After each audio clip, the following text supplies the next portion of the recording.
tire deals on their website. So check out whitebearlakesuperstore.com, and Jeff will tell you more about them right now. Yeah, definitely, Jim.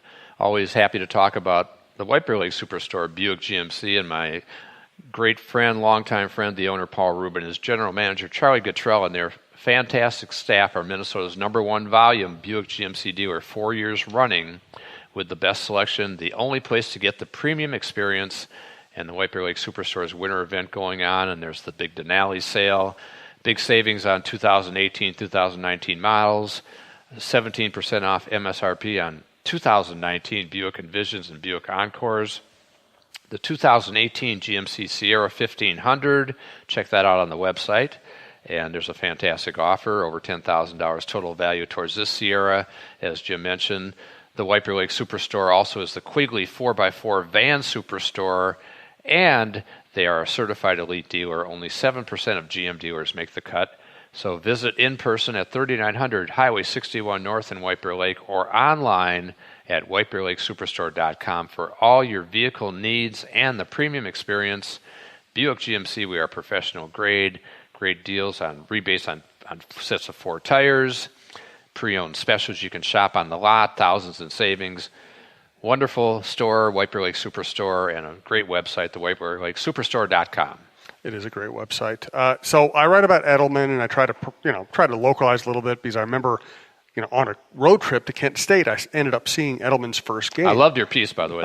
Thanks. I appreciate it. That was a great throwback, and bringing him back to the start of his career. Yeah, and he was even actually not bad talking about it. And so I write it, and the way the world works these days. So I write a column, and the column is about everything. It's about Edelman, being a tiny high school quarterback, about him going to a small college, going to Kent State because he couldn't play for a bigger school, playing quarterback, ended up being a star receiver in the NFL, winning the MVP, and also the fact that he was a PED user.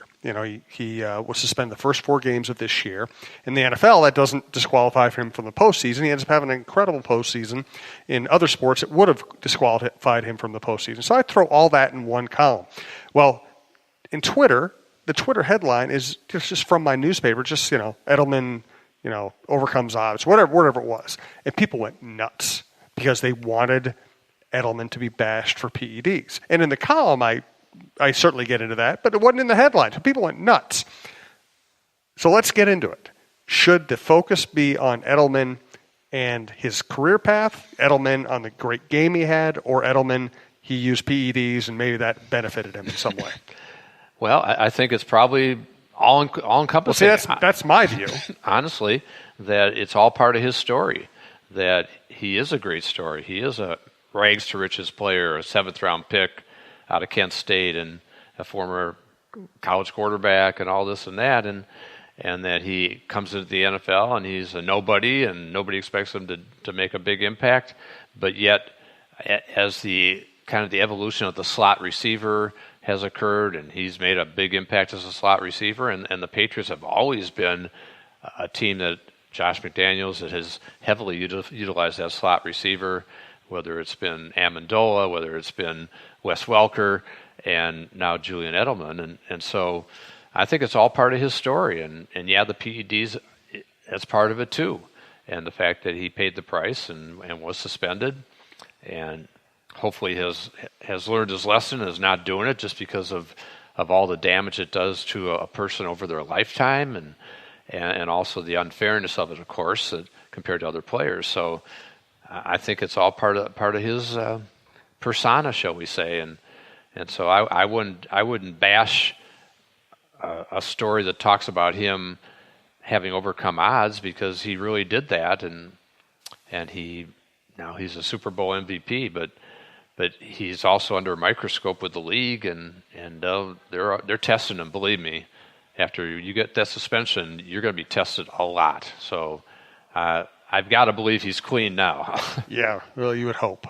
Yes. So this is National Girls and Women in Sports Day, or at least was earlier this week. And Shelley Boyen-Breen, who writes the Shelley Bean, the Sports Queen sports books and sponsors the Cheryl Reeve Show, asked me if I would ask some of my other co-hosts, my male co-hosts, about a significant woman played a large role in your career, whether it's wife, mother, sister, mentor, whatever? Does somebody who comes to mind when I bring that up? Well, I always think about my daughter, first of There you all, go. who was an excellent high school basketball player down in Tennessee, and she was a very good basketball player here at Hopkins before we moved. And I remember when we moved, the coach, who I think has now won about 8 state championships there with Hopkins, the Hopkins girls team. And it's a dynasty. And yeah, it's a dynasty. And he called us. He said, "Can't you have her stay back?" or something like that. And she was a very good point guard. And so I think about my daughter and how she loved basketball and played it growing up and on the travel teams and all this and that. And Brian Cosgriff, right? Yeah. And so she went down to Tennessee, and I think that anybody who's ever moved a 9th grade girl, and that she was going into 9th grade when we moved from Minneapolis to Nashville, it's very tough. Yeah. You're moving a teenager.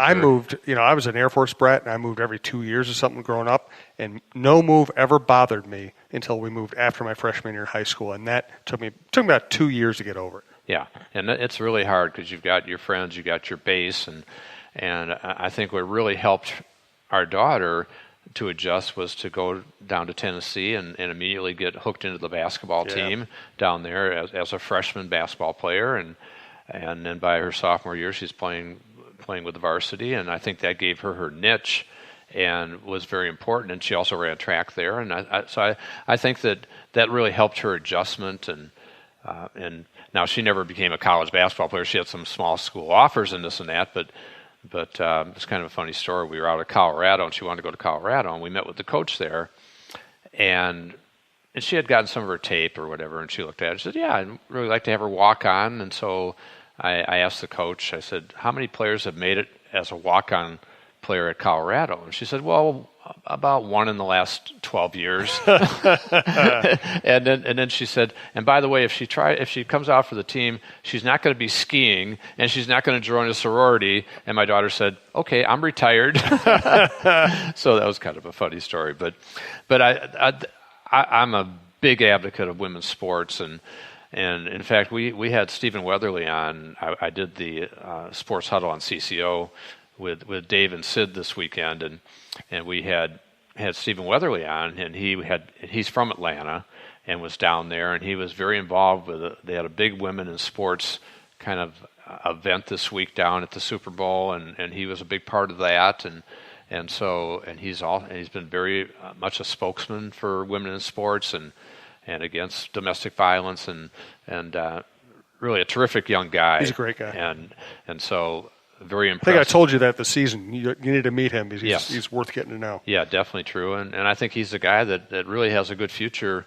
here, and so but yeah, he was talking about the work that he had done with the women in sports events, and so yeah, I think it's great. I'm a huge advocate of it, and love that women's sports have progressed as they have, and certainly following Lindsay Whalen's work at the University of Minnesota now, and hoping for the best for her and that program, and so that's exciting to see too. But yeah, so it's good stuff. It'll be an interesting Cheryl Reeve show this week. I think we're going to have some more news before so by the time we do the show, we'll be talking about what's going on with Maya, and I think that will be of interest to a lot of people. Yeah, hopefully she's coming back for Cheryl's sake. Yeah, and I think whatever is holding up this whole process, it's rather, I don't know exactly what it is, but I've been told it's a very personal thing. So I also hope that Maya's okay. I hope she's doing okay. Because she's been a great role model in this, for women all over the country. Yeah. Twitter question: what past Viking other than Adrian Peterson should be next in line for the Hall of Fame? Jim Marshall, yeah, is who I would go to immediately, and we had Bud Grant on the show the other day, and he immediately was talking about that in the aftermath of the Hall of Fame voting, and I'm not even sure Jim was a finalist this year. I don't think he was. And you're talking about a guy who, in the defensive line, whatever, he had 275 some starts consecutive, never missed a game. Bud saying he never missed a practice, and the leader of that team that went to 4 Super Bowls and all those NFC Central back in the day championships. And so I think he definitely belongs in the Hall of Fame. I know he will get in. I just hope it's one of those deals where he gets in while he's still alive, Right. And it's not a Ken Staver deal or something like that. And so with that senior committee, that often happens. But he is very deserving, I think.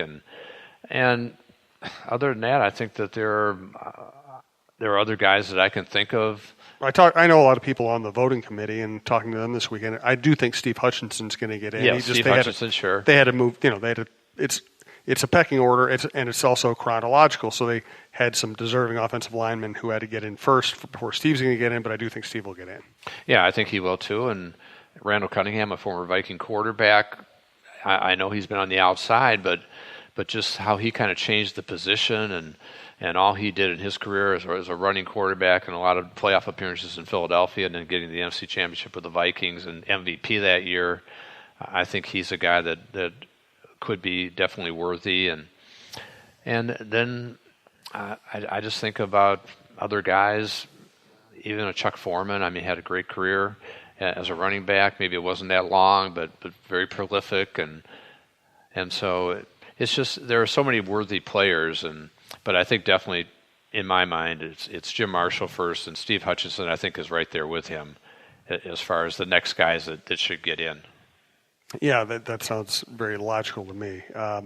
So as a general manager, former general manager and president, now the Super Bowl's over. Now people are back from the Super Bowl. I know there are a lot of Viking executives on my flight back on Monday. What do you do? What do you do now? Well, I think February is a kind of a month of preparation, really, and planning. And you've just gotten back from the Senior Bowl, has happened a couple weeks ago, and you're just really starting to put your first serious draft board together.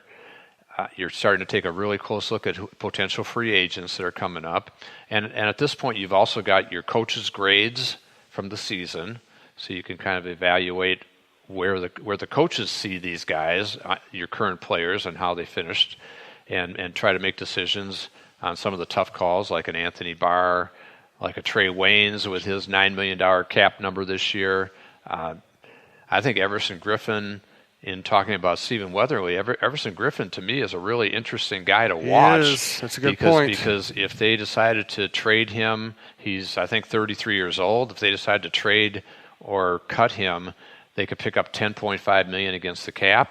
And they've got a guy in Weatherly who started 6 games last year when Everson was out and was very respectable, played well, and had 3 sacks, had 6 tackles for loss, and really acquitted himself well and showed that he's a guy on the rise under the coaching of Andre Patterson. And so, not to say that you still want to have as many pass rushers as you can to rotate, and that's obviously important.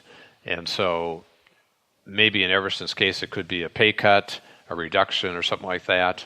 And maybe he splits time more this year with Weatherly. And then meanwhile, maybe Weatherly is a candidate for an extension because he's going into his last year. And a lot of things happen. But what the GMs are doing now is that type of prep work, that type of thinking about where they're going to go cap-wise, contract-wise, free agency, draft.